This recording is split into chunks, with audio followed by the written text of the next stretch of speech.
Welcome to Natural Habitat Adventures Daily Dose of Nature. Today's topic: grab your camera, hidden Yellowstone and Grand Teton photo expedition. Presented by NatHab Expedition Leader Kurt Johnson. I'm your host, Rob Mess. Thank you so much for being here with us today. Take it away, Kurt. Thank you, Rob. So nice to be here and to be on one of these webinars. I've done a handful of these over the years, especially during COVID. I think that's when these really took off. But yeah, this is just a webinar about about photography in general, but specifically about the uniqueness of photography in the GYE, which we refer to as the Greater Yellowstone Ecosystem, which includes Yellowstone, it includes Grand Teton, surrounding national forests, the Elk Refuge, and yeah, this is my home. This is where I'm raising my young son, and it's my favorite place in the world, even though if we go to the next slide, you can take a quick look at my biography and see that I do guide all over the world, and primarily here in Wyoming.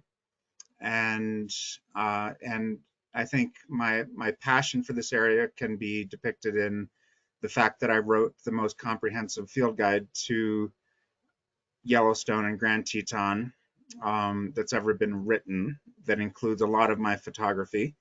And so even though this conversation today will be primarily about NatHab photo trips, the idea is also to talk about how understanding wildlife, understanding natural history can make us better photographers. And so we'll just move on from there.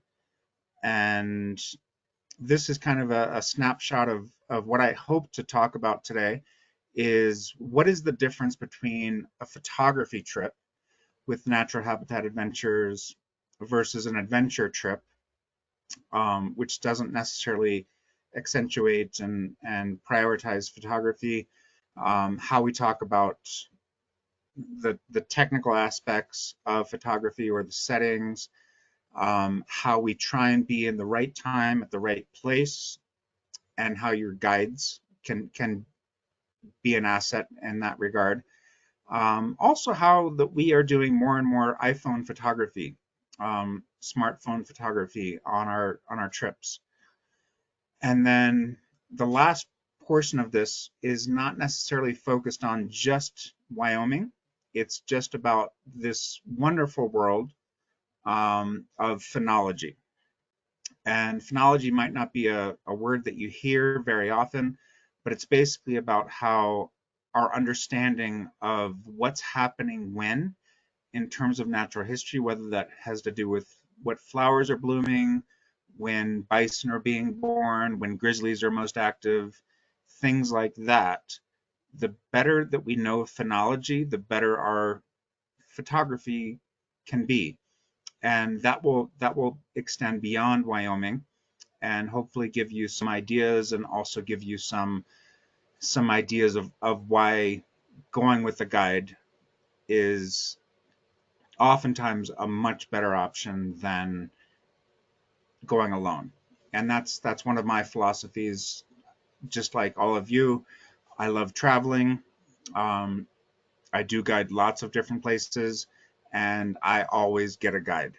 I always get a guide to understand like what's going on at that particular time of year. All right, so this is oftentimes one of the distinctions between a photography trip, which is mostly what I do. I do both for Natural Habitat. I also guide for National Geographic and Lindblad and another company. And I found that the technical aspects of photography is something that I used to pay more attention to, and I still pay very close attention to. It's very important in terms of what's the relationship between shutter speed, f-stop, ISO, um, and how we can get the ideal depth of field. So this is something that we oftentimes give out on our photo trips, which is kind of technical. And it's just about white balance and how we can get the most out of our cameras, whether it's an iPhone or an SLR or the new mirrorless cameras. It doesn't really matter because all these cameras do a great job. And so we try not to really emphasize that you have to have the best of the best and the $10,000 DSLR, because your iPhones and your Samsungs, they can also do great things. And I find myself using my phone more and more, even though I carry several different kits of lenses and SLRs and mirrorless cameras. Um, and so, for example, this next slide is a good example of something that we oftentimes talk about, because a lot of our photo trips are during the winter. And and so one of the things that I try and do as a photo instructor is that during the first meeting that we have, during the first meeting, we might give you boots and parkas and all the gear that you need. But during the dinner, while you're eating dinner, your guides are going to give you some instruction on a bit of photography. We try not to go too deep because we know that we've got 7, 8, 9 days, depending on the trip. And so this picture, taken on a NatHab trip, is a good example of what I like to share at the very beginning, because even if you're an experienced photographer, you might not be used to photographing white animals with a white background. And so this is one of the technical things that we go over right off the bat, because your camera does not want to get this right. Your camera wants to make this white bear on a white background. It wants to make it darker. If you look at the histogram down at the bottom left, you can see that the histogram is pushed way to the right, and that's okay, because your camera does not want to make this the right exposure. And we try and really emphasize that on our winter trips. And again, most of our NatHab photo trips are between November and March. They're not all of them, but most of them. And so we want to make sure that people get the right exposure. I always say at the beginning of a trip that we have several objectives as your instructor, as your guide, expedition leader, and one is to make a great portfolio, just to get great pictures. And that includes silly things like just group photos in front of the Welcome to Yellowstone sign. Um, that's important. But also to really provide a great portfolio of wildlife, landscapes, and anything else that comes our way. And and so on day one, we want to make sure that your exposure is correct, because oftentimes everything in Yellowstone and Grand Teton is white. And so you need to overcompensate for that. And so we talk about that on night one. And I think one of the most important things that I like to do as a guide is to give people a sense of place and an appreciation of place. And so, um, can people see my cursor or no?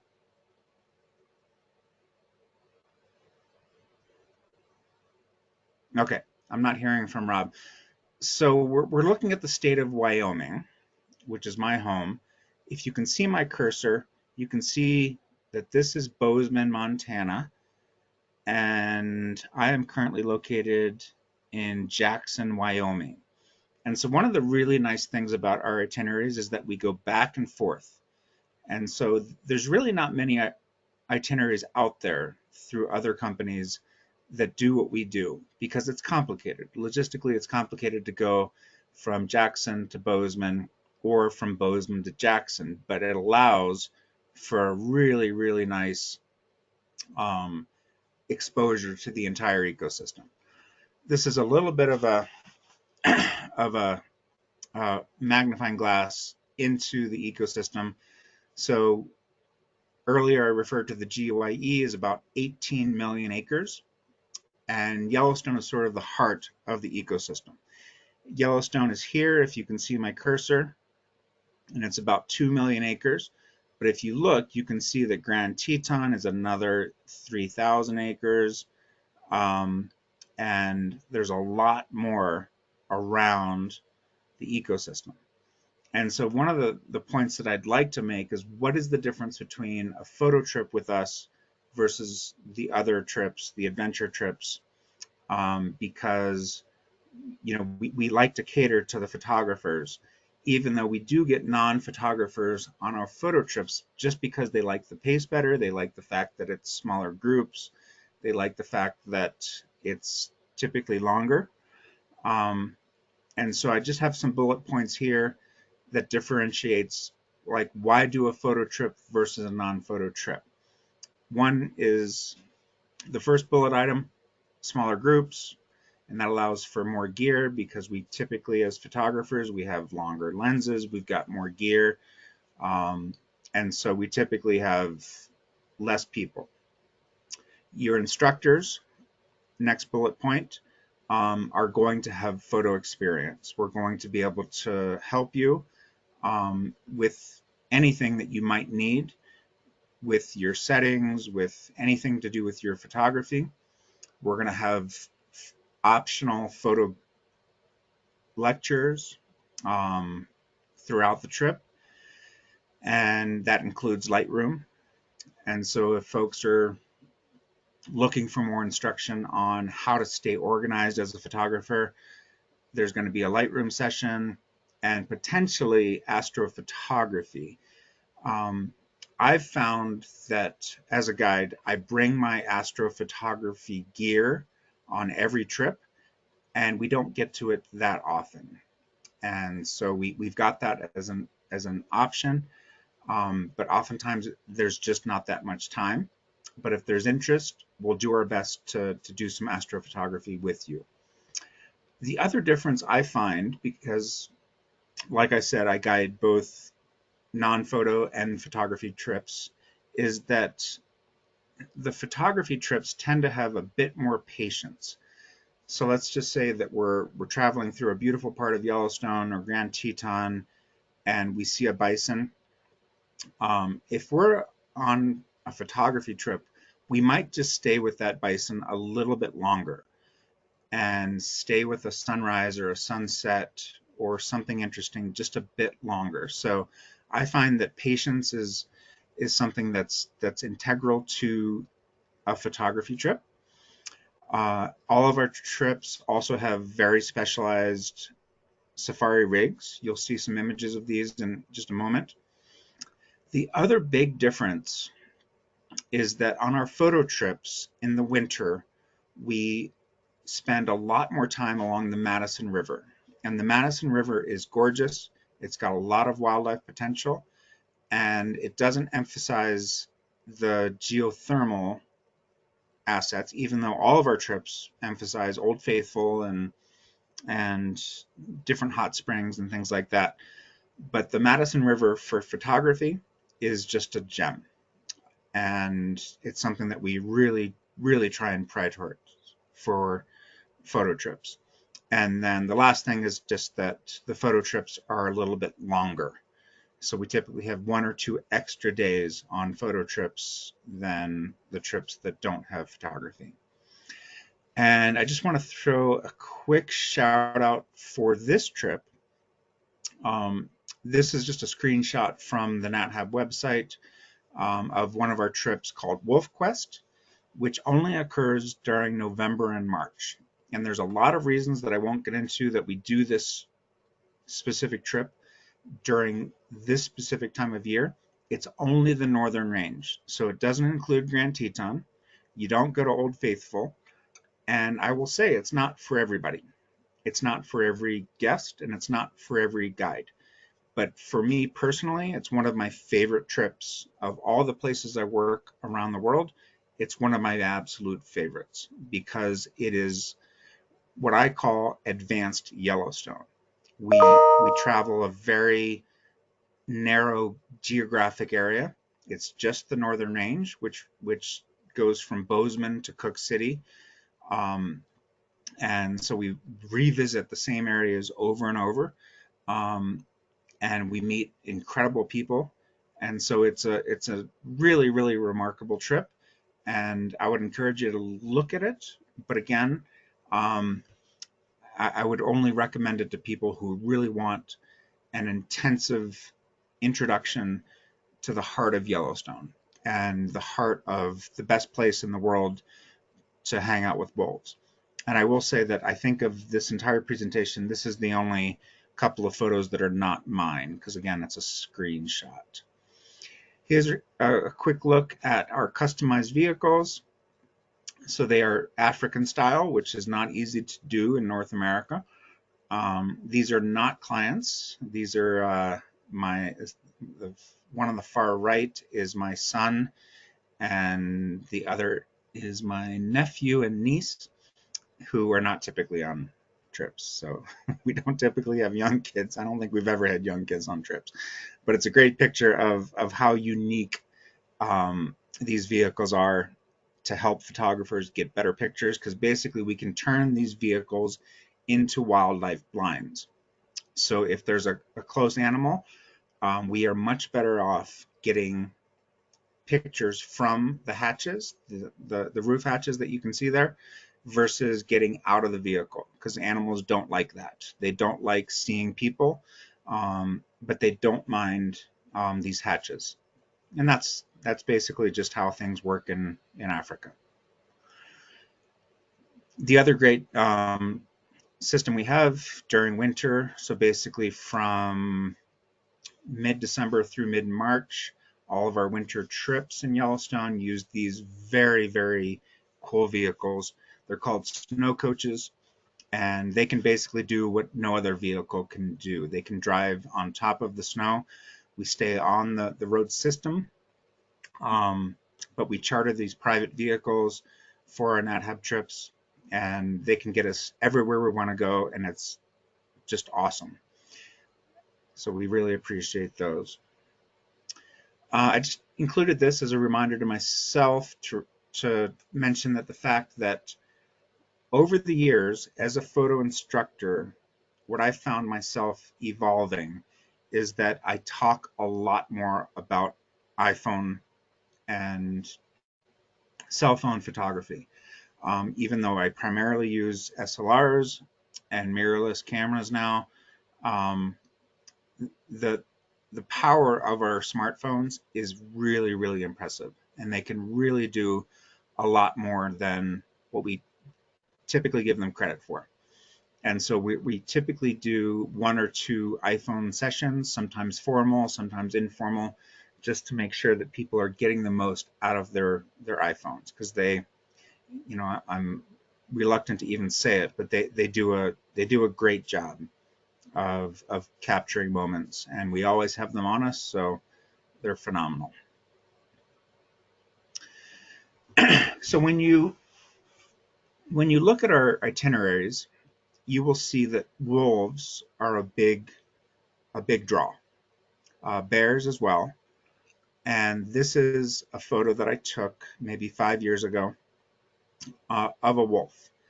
Um, and I could go off on a tangent about the whole wolf reintroduction back in 1995. Um, the reason that I'm including this photo is that it's not a good one. It's probably one of my favorite wolf photos, but it's not great. I wouldn't print this. I wouldn't hang it on my wall. Um, but this is oftentimes how we photograph wolves, is at a distance and oftentimes through a scope. And so one of the things that I have, I can't quite see myself, but I'm hoping you can see this. This is something that every guide that you're going to travel with will have. And it's an adapter for an iPhone or a cell phone to attach to a spotting scope. So we use some of the highest quality spotting scopes in the world. They are very expensive, very nice, and if you do it right, you can do it handheld, but if you have one of these devices, you can actually attach this to the scope and get a photo like this. Again, it's not a great picture. And I guess the other point to make, because I know wolves are a big part of many of us wanting to spend time in Yellowstone, and I've been spending time with wolves since 1998. So over 20 years of being with Yellowstone wolves, and I will say that Yellowstone is the best place in the world to see wolves. I think we've got probably 100% success rate of seeing wolves in the last 3, 4 years. A few years ago, there was kind of a quiet time, but we have a very high success rate of seeing wolves, but they're usually through a scope, and we're usually photographing them using digiscoping devices like this. This is one of my only portraits in over 20 years of a wolf. It, it was a very unusual situation, um, but I'm just trying to convey that this is not normal. And then I want to talk about the whole idea of the timing of visiting a place like Yellowstone and Grand Teton, because I think that's what one of the greatest things that your guides can do for you is that we know where to be and when to be there. And so this is a great example of a photo trip that I was leading in September, maybe 3 years ago, and we got to the right spot at the right time, and it was just gorgeous.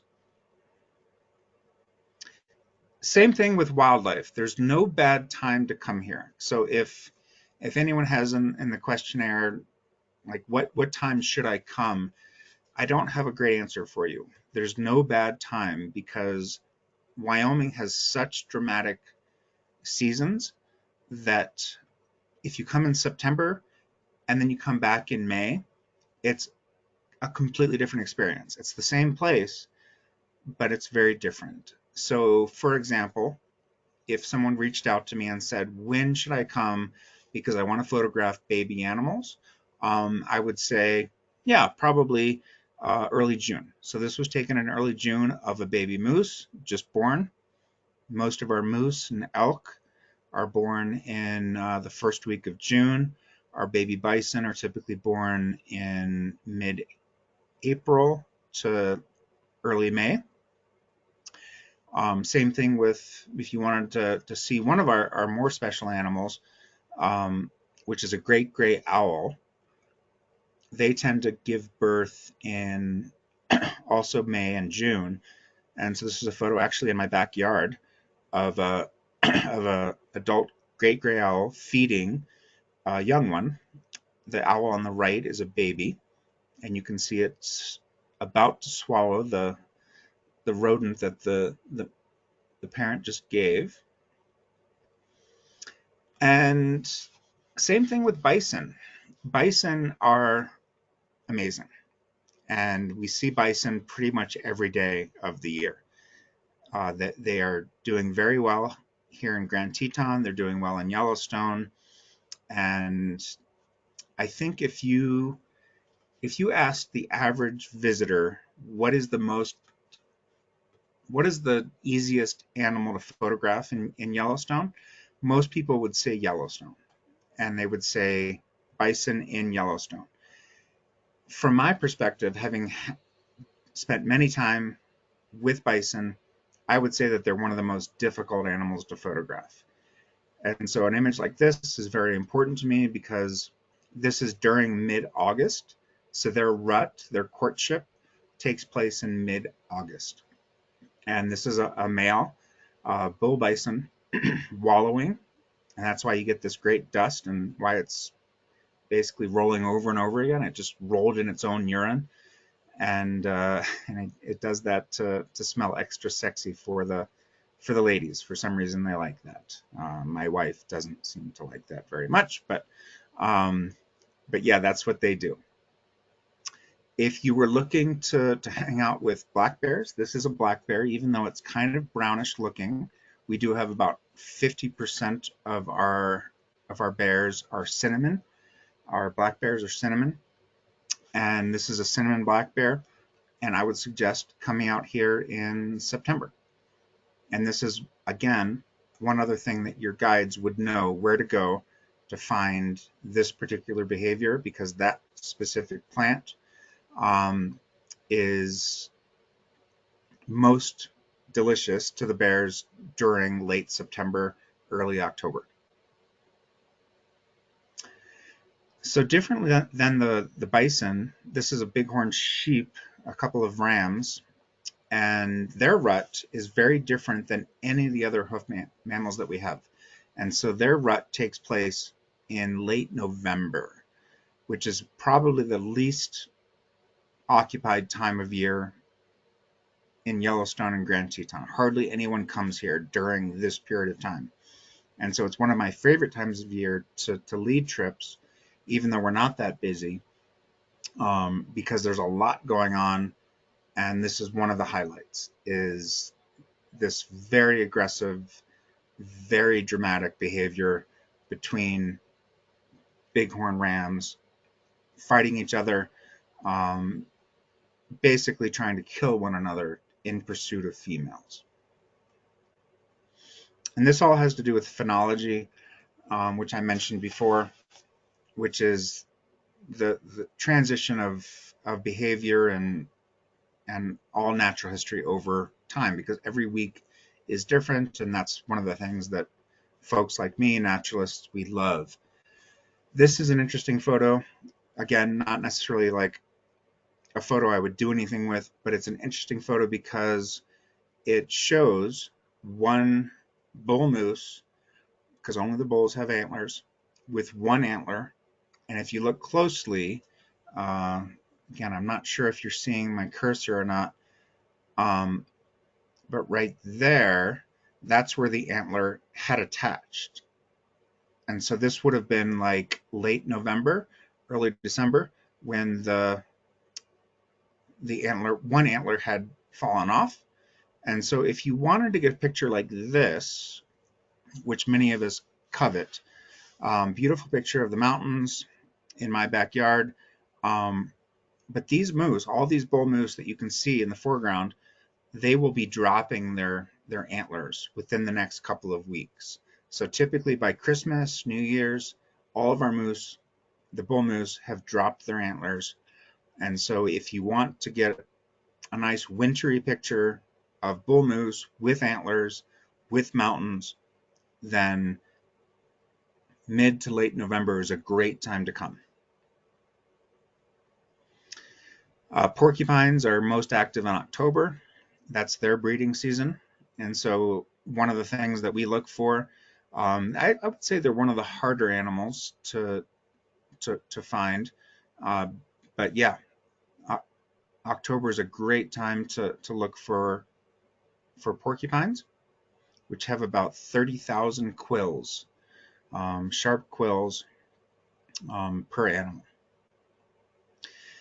And then as we're talking about our understanding of wildlife, natural history, and as it relates to our photography, this is one of the things that I talk about a lot.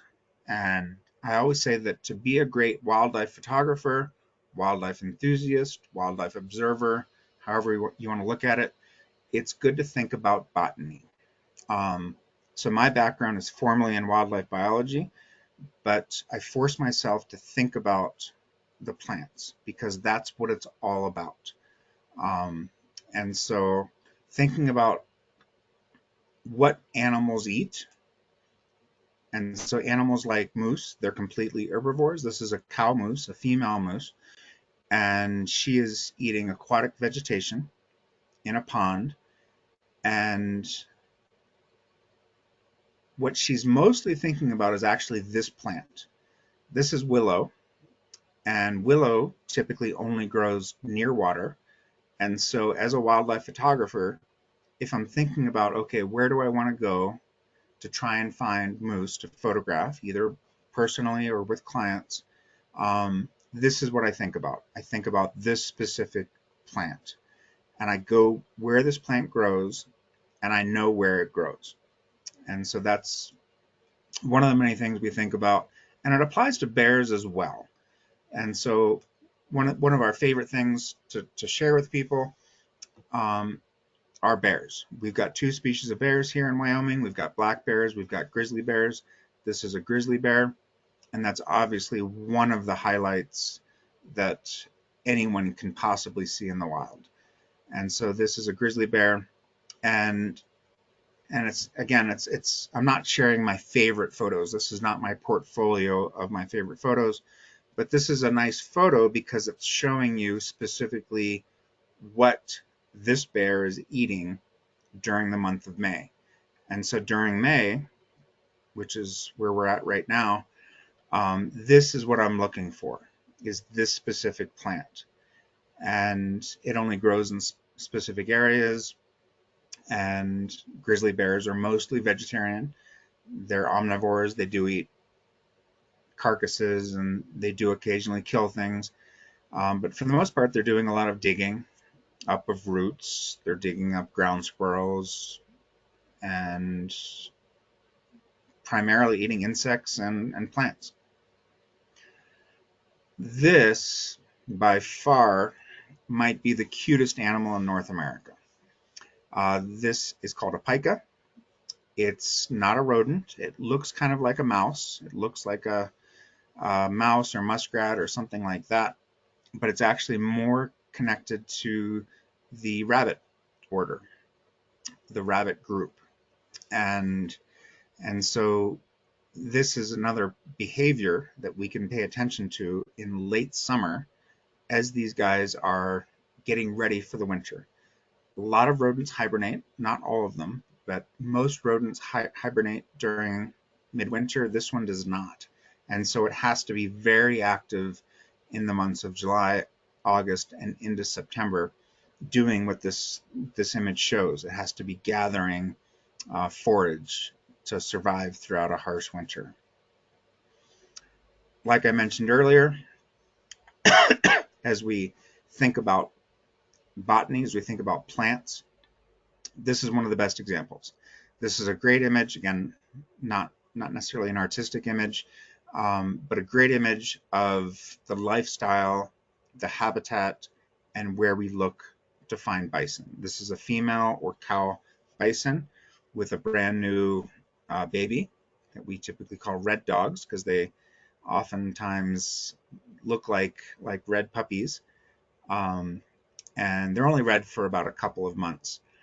But if you look to the right, you can see the main reason that this animal hangs out where it does, because it's not only an herbivore, it's a very, very specific herbivore that only eats one thing, which is grass. So when we're in forests where there's a lot of aspens or lodgepole pines or other conifers, we don't really look for bison very actively. We look for them where there's a lot of grass because that's their whole world. Like I said earlier, uh, bison, I think, are one of the most difficult animals to photograph. So this one was one of my favorite, maybe my favorite bison picture I've ever taken. Obviously during winter, deep snow, but we put ourselves in an area that had a lot of grass beneath the deep snow, and this big guy just came barreling through the deep snow, and it's just it's one of my favorites just because they're not easy to capture doing much besides eating grass, walking to somewhere where there's going to be more grass, or laying down and ruminating and eating the grass again that they ate earlier. So pictures like this are definitely some of my favorites. Um, this is just a picture of a different sort of situation with elk. Elk are very, very common here. We see elk every day, and to capture them in a more interesting, more photogenic, more artistic way takes a lot of time. And so if you spend lots and lots of time with elk, then you might spend time with someone like me that suggests that every once in a while you do the opposite of what your instincts are. So your instincts might be, okay, we want a fast shutter speed, we want sharp pictures, we want these legs to be super sharp, the head to be sharp, but that's not always the case. And I think I've got another example of that coming up where we do something called panning, where we actually slow the shutter speed down and try and capture something like this. This is one of my favorite animals of all time. This is a unique picture because we don't typically see pronghorn, sometimes called antelope. It's a little bit more correct to call pronghorn, but we don't see them in winter very often. So I really like this picture because we actually came across some pronghorn during midwinter. So just to talk a little bit about predators and behaviors and things to look for, because one of my main points of this presentation is simply to um, try and give you insights into how to predict behavior. And again, this is why it's always a valuable thing to hire a guide. This is a red fox, which we have. This is one of 3 canines that we have here. We've got red fox, coyotes, and gray wolves. And they hunt in a really unique way. I'm going to pass this one. And the way that they hunt in the winter is kind of extraordinary because they're basically detecting animals underneath the snow.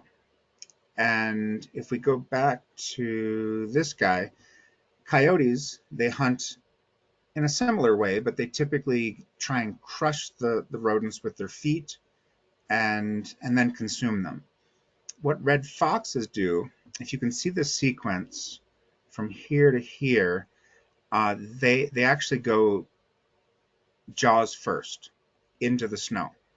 And if you're anticipating the way that they're going to hunt, because I truly think that one of the most exceptional things to see in the whole world of wildlife is a red fox hunting in the winter, you might end up with a picture like this. Again, one of my favorite pictures I've ever taken. This is a red fox. I was positioning myself in a certain way so that I was in the right place, knowing that it might, if I was very, very lucky, go head first into the snow. And that worked out just great. I think I'm gonna, looks like we might be getting low on time. I like to include this picture because this is one of my all-time favorite wolf pictures. And I like to set expectations to reality. And so there are different types of wildlife photography.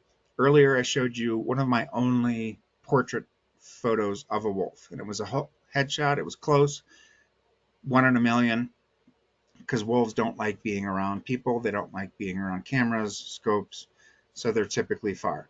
So photos like this are called environmental, or what I like to call landscape photos with wildlife in them. And so photos like this, I think, are great expectations for any of us to have when we're traveling.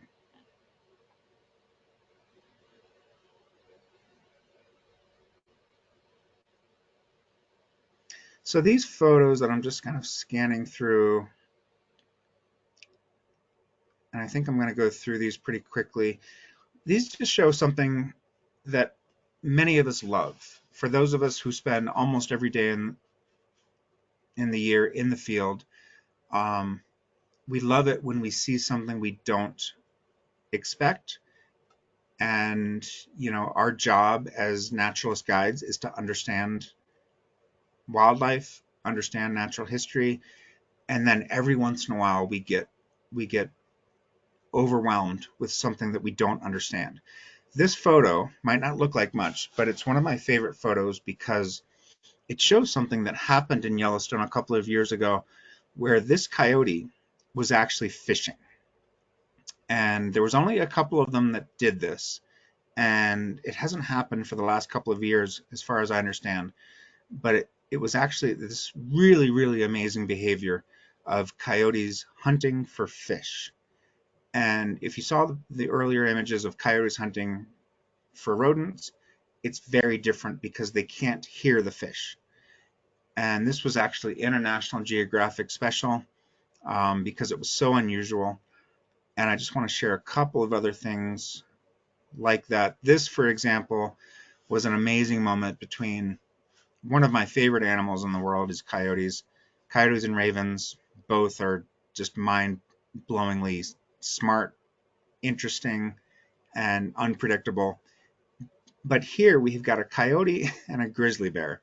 Um, and this is also one of my favorite, like, just moments, not necessarily an artistically captured photo, but because it it shows this interaction between two species that is super rare.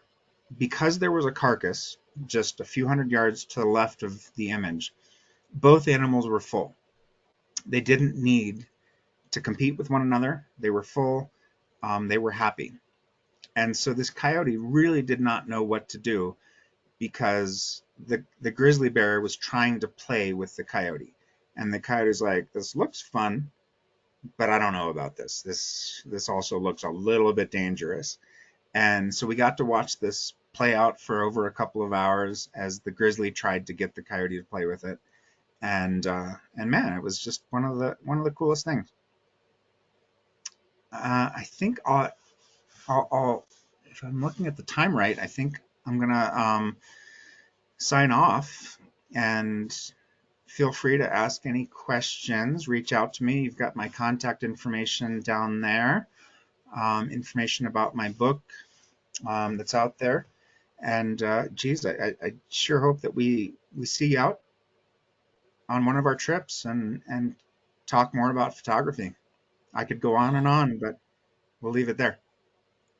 All right, Kirk, thank you so much. Now, before we start in with the question and answer session, I would like to remind everyone that you can submit your questions via the question field in your control panel. All right, let's get to some questions here. So, um, now, is there a focus on landscape photography as well as wolves and other animals? Um, I'd say it's equal.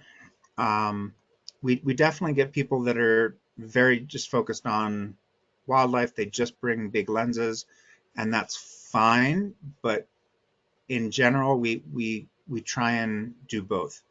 So a good example is that we don't see the mountains of the Tetons every single day, and so if we're heading up into the Tetons and there's no mountains to see, we're going to focus on wildlife. We're going to focus on lighting, sunrise, um, anything. But in general, I think most of our folks, including most of our guides, we're excited to photograph animals like bison, bears, elk, anything like that. So there's no there's no real set agenda in terms of this is a wildlife trip, this is a landscape trip. In general, most of our folks want a combination of both. And again, we're trying to provide them with a portfolio of a great week in this ecosystem. Great. Thank you so much for addressing that one. So, do you think the cinnamon bear is a subspecies? Um, the cinnamon black bear is not a subspecies. It's the same animal. It's Ursus americanus.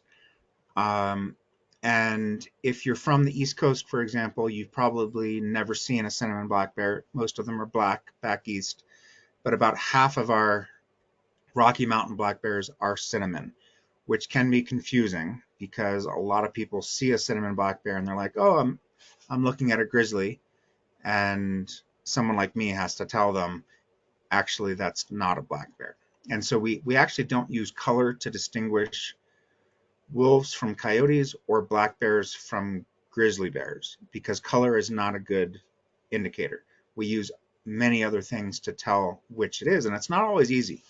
Um, and so yeah, our, our cinnamon black bears are just a variation of black bears, and it's a good reason why the word or the name black bear is not a good name for them. They should not be called black bears. And our gray wolves should not be called gray wolves. They should be called something else because about 50% of our wolves are black, not gray. Great. Thank you for addressing that. So, is there a best time of year to see the wolves? Is winter better than spring, for instance? Yeah, that's a great question, and my answer would vary year to year. Um, but like I said earlier, the wolf watching has been very, very good, and primarily through spotting scopes. I'd say the average distance that we see wolves is, I don't know, 800 yards to 1.2 miles through spotting scopes.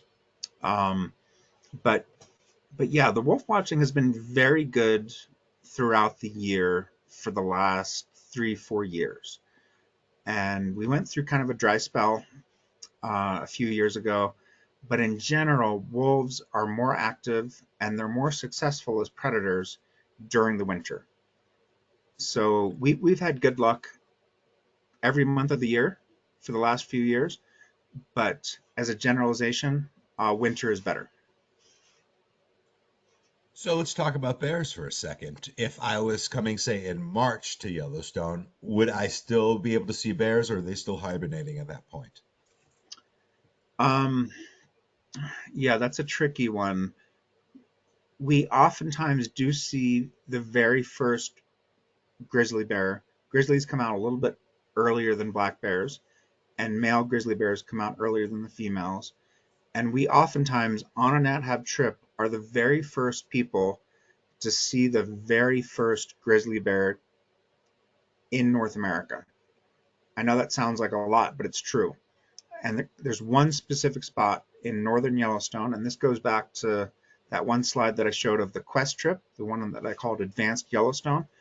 That's not for everybody, but for the right people, it's the most amazing trip I think that any company offers. Um, and we oftentimes see the first grizzly bear. And I could go on and on about why, but there is a possibility of seeing grizzlies in mid March to late March. In general, though, if someone was going to come out here to see bears, this would be the time. Um, like May is better than June, June is better than July, and August so so. And then it starts to get good again as we get into late September, October. Great. Thanks for that information. We appreciate that. So, what do you focus on during the time on the Madison River? Yeah, the Madison River on our photo trips are, it's just great. It's only about 14 miles, um, but it's been great for landscapes. It's just oftentimes beautiful. I'm trying to think if I've got some specific Madison.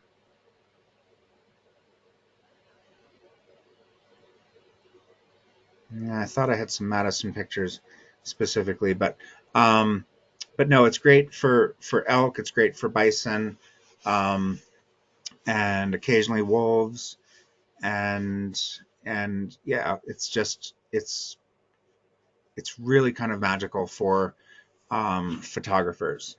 And I would put it as a for imagery like a big step up from anything near the Old Faithful area. And for the last few years, there's been a bobcat that hangs out near the Madison River. We don't see it very often, but it's definitely something that we look for and pay attention to if it's around or not. So, Kurt, if I run into a wolf while I'm on the trail, am I going to have to worry about my safety? What do we do to protect ourselves? Any hints or anything you can enlighten us with? No, it's a great question, and I think it goes back to the Hollywood depiction of wolves, which is terrible. It's absolutely terrible, and I could go on and on about wolves, about the reintroduction, about their impact on the ecosystem, because they changed everything when they were reintroduced. Because we were without wolves for about 60 years. Um, Wolves have been in the news quite a bit in the last couple of weeks because of a horrible incident that happened about, I don't know, 80 miles south of where I'm sitting right now, um, in Daniel, Wyoming. And I don't really want to get into that because it was just such a horrible thing. Um, but if there's any silver lining to what happened there, it raised our attention to how many people in the West respond to these predators and wolves. But Hollywood basically projects wolves as killers, and and their portrayal of wolves is that if you're going into the woods and there's wolves around, they're going to chase you, they're going to kill you, they're going to pursue you, and that's completely wrong. Um, if you looked at the stats of wolf attacks in North America, it's near zero. So there are animals that we do pay very, very close attention to. Bison are very dangerous. Um, they don't eat people. They're herbivores. Moose are herbivores, but they're dangerous, especially females in June when they've got young calves. Um, Grizzly bears are legitimately dangerous, which is why most of us, anytime we're in the field, on a trail, we carry bear spray. Grizzly bears do attack people. I'd say the average here in Wyoming is 2 deaths and 10 maulings a year. Um, so it's very good to be, very, very cautious around all bears. Black bears, not so much. Um, but wolves, no, there's absolutely nothing to worry about with wolves. We really appreciate that. Thank you so much. So now, if I'm not a photographer and yet I want to come on this trip, can I, if I'm just using an iPhone or a very basic camera, is there a benefit for me to come on a photography trip? Yeah, and we're seeing that more and more. Um, we are doing formal iPhone talks now.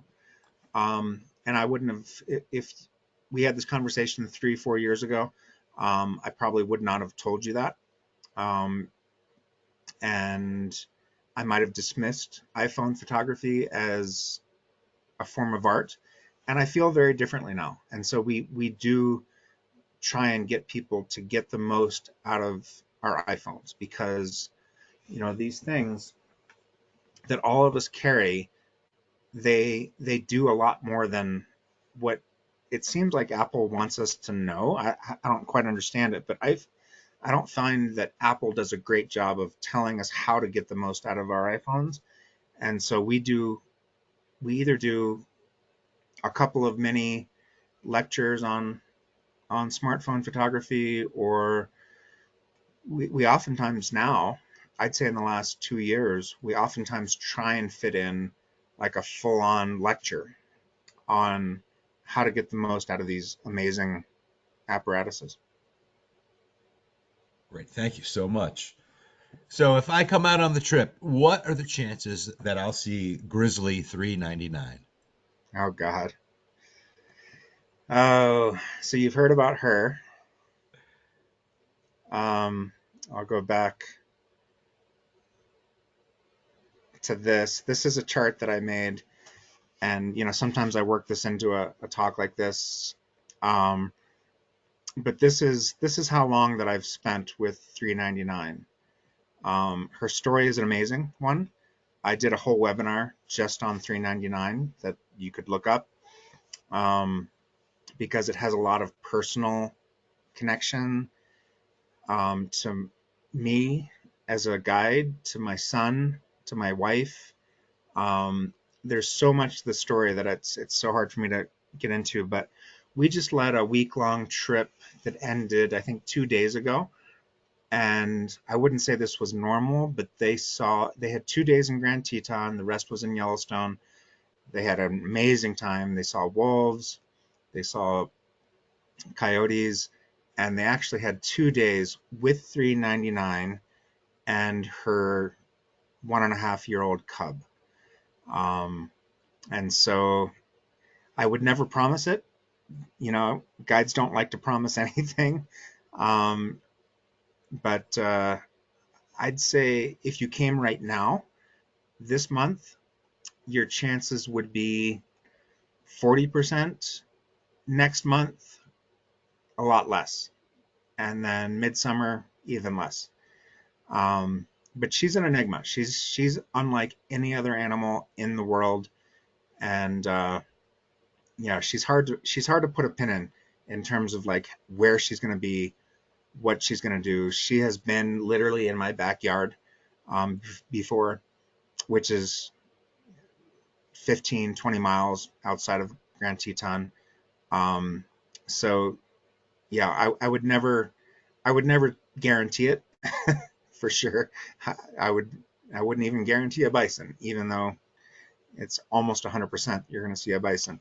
Um, but yeah, 399 is that's just the craziest, most beautiful story in the whole world of wildlife. Great.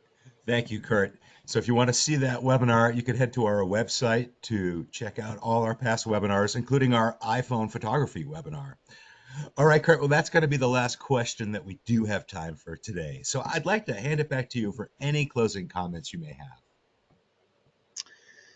have. Um, no, I don't really have anything. Yeah, I hope to see all of you out here, and I do guide lots of different places, so maybe we'll cross paths other places. But yeah, thank you for tuning in, and yeah, hope to see you out here in the most beautiful place in the world, my home, Wyoming. Kurt, thank you so much for taking the time to present for us today.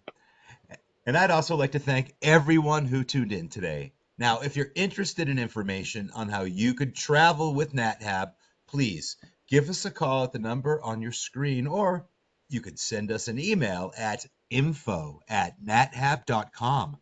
Our adventure specialists are happy to help you out. Join us tomorrow for our next Daily Dose of Nature. You can check out this week's lineup, including registration links, on our website at nathab.com/webinars.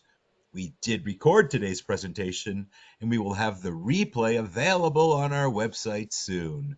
With that, I will conclude today's webinar. Goodbye, everybody. We'll see you next time.